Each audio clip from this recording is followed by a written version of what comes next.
No, man.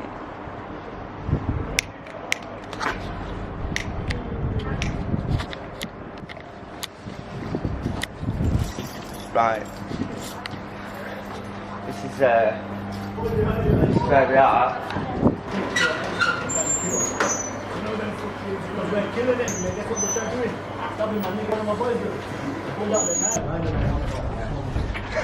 It's already open. Welcome.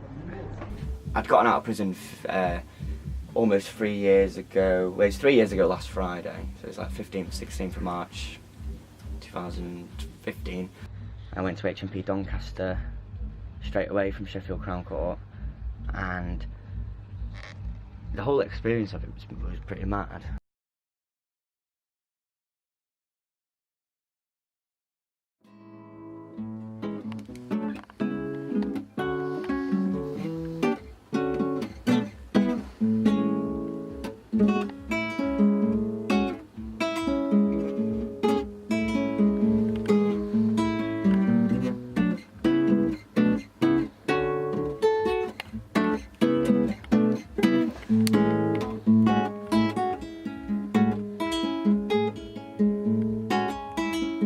So I set up RiteTrax probably two and a half years ago, following a prison sentence for drugs.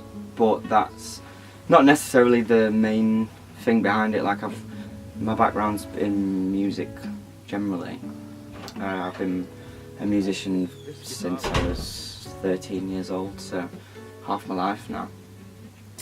And when I come to Sheffield, I came to university, I met lots of new people. I started going out into the street busking, which is how I met like loads of people in Sheffield. I met like 3 or 4 different people that I started music projects with. And then I went to The Voice in London at the weekend. And that kind of led me into doing music promotion, events promotion, and just generally being around loads of cool creative people. So naturally put on gigs, naturally put on parties.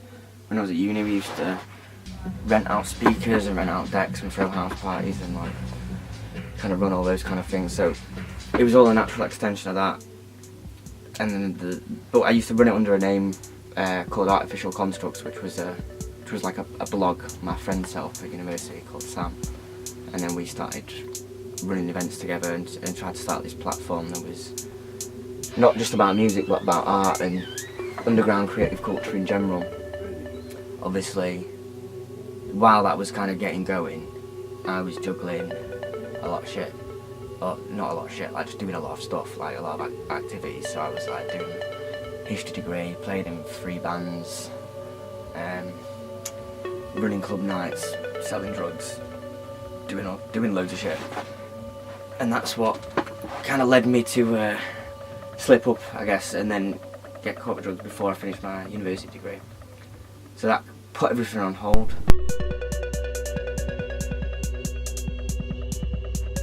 It's a great mugshot, that. It's my rail card photo for 3 years. Oh really? Police mugshot. I went to HMP Doncaster straight away from Sheffield Crown Court, and the whole experience of it was pretty mad. You're just kind of getting filtered through this system. People shouting your name, you get given a number.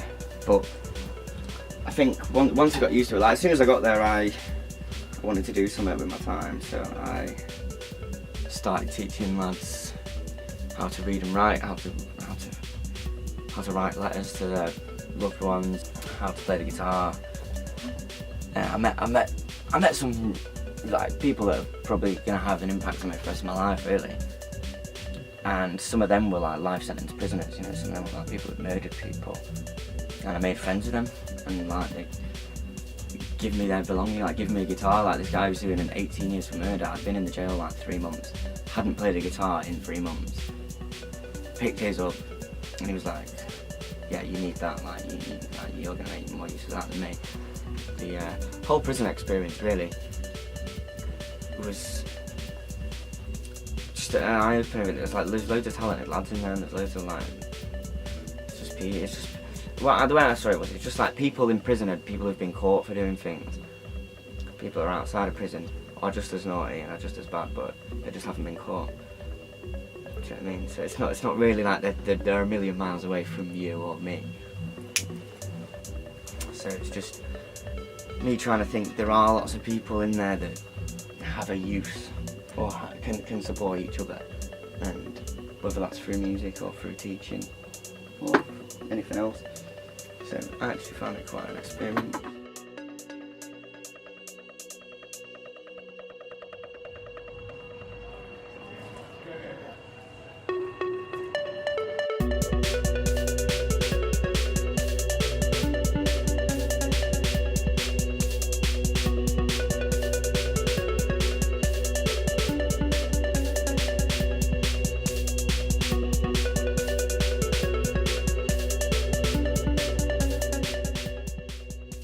Basically, I met Mike. First time I ever met Mike, I went to a pub in Crooks, and where I'm from, and he asked to borrow my guitar that I brought for a jam, and because his frontman in his band, it was called Not the Police, and his frontman Nigel, that is in a band with now called Cranny, I think, basically didn't have a guitar, so he borrowed the guitar from him. That's how I got speaking to Mike. I've just been best mates with him ever since, like throughout everything that he's been through, always been there, just constantly, yeah. It's always been chilling. He had this vision of his own business when he was doing some time, and then he came out and it's just exploded straight onto the map, do you know what I mean? Just out of nowhere, well, not out of nowhere, but planned down to the last detail to get it right, because that's what he's done. He's just done what he set out to do, which is, in my eyes, a big inspiration. Like, if I'm ever wanting to do things and get places, I always think of situations like that for my spitting, my singing, my playing, anything. I'd gotten out of prison almost 3 years ago. Well, it was 3 years ago last Friday, so it was like 15th, 16th of March 2015.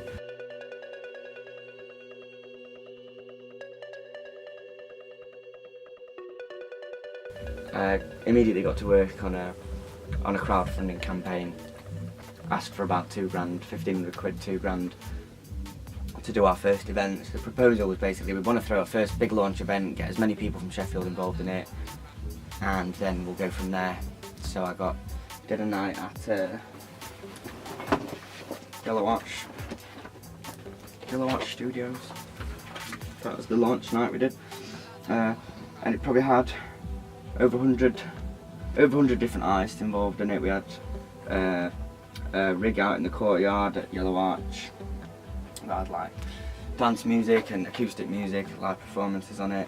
We had a main room with bands and DJs, second room which was just like a rave cave, and then another room which was just spoken word poetry. So, and outside we had like about 5 or 6 different graph artists all spray painting. We really wanted to try and establish the thing as like an actual business, so it wasn't relying on grant funding, it wasn't relying on, you know, getting favours off everybody, although the whole thing has been built on favours. But we got that initial 1,500 quid, we got about 300 quid from O2, Think Big, and really we just wanted to kind of expand on this whole thing as like a more bigger, deeper platform than just club nights. So we brought Joe Gorn on board, who was another guy that was really close to me before I went to prison, and again could have easily ended up in the same position. And I'd been running the club nights with him earlier, before I went away, so it made sense to bring him in as well. So he came on board as another director, and it was really his idea to do this community festival that we now do on the Bowl Hills every year, doing that festival has probably been like the proudest moment for us, I think. Like walking around the Bowl Hills, like when it's really sunny, with like up to 1,000 people, young families, like all kinds of different people there enjoying what we've put on for now as well. You know, we like just did it on no budget, pretty much first time round. Got a little bit of funding from the council, which is great to say. As it's progressed, we've kind of become more official and become more established with not only with the artists in the city, but with other organisations and with the council.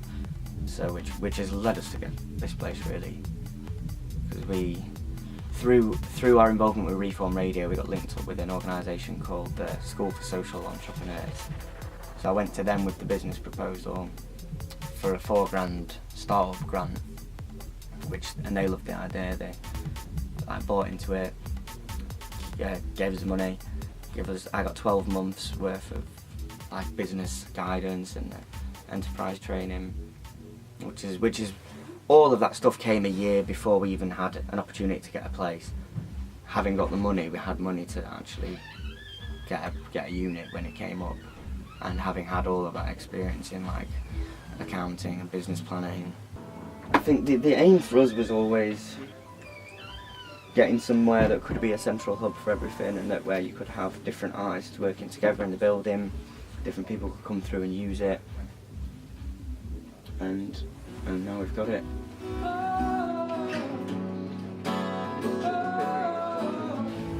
Me trying to think, there are lots of people that have a use or can support each other, and whether that's through music or through teaching or anything else.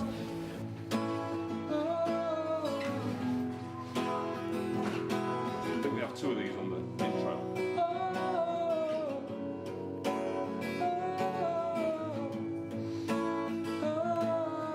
Just got a verse 1.